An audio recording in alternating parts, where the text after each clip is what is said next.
記住你哋自己要堅強啦，自己要傳遞愛啦。但係其實喺傳遞愛嘅前一個 step， 記住一定要好好咁愛自己啦。因為就算你啱啱望你隔離嗰位，俾一個關懷嘅眼神佢，但係其實如果你心裏面你自己都有好多嘅缺口，都有好多啲情緒上嘅問題，都有好多啲遺憾，有好多啲唔開心嘅一個關口未過，咁又點樣會有力量去帶住你身邊嘅人一齊勇敢向前行？所以我好多時候都好想同大家講話，你要 love yourself more， 因為一定要好好愛自己。如果你今日你想食呢一個肉餅飯，就搭出去買啦。香港交通好方便。如果你好想飲一杯汽水，今晚飲咯，係咪？如果你好想下次請你嘅朋友嚟睇 Anson Lo 嘅演唱會，點解唔請呢？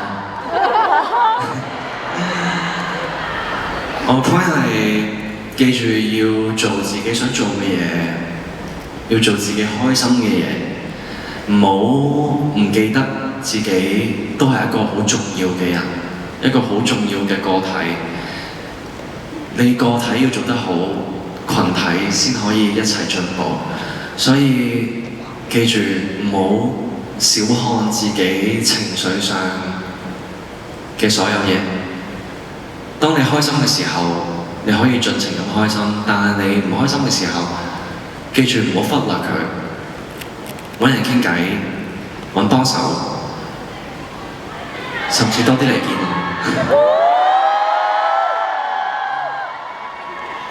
一定要愛惜自己，對自己好啲。呢樣唔係一個自私嘅行為，呢個係令到愛你嘅人唔好咁擔心嘅行為，亦都係令到我唔好咁擔心你嘅行為，知唔知？以後嚟呢首歌係俾你哋去送俾你哋自己每一位，好好咁樣去享受下呢個世界嘅大自然。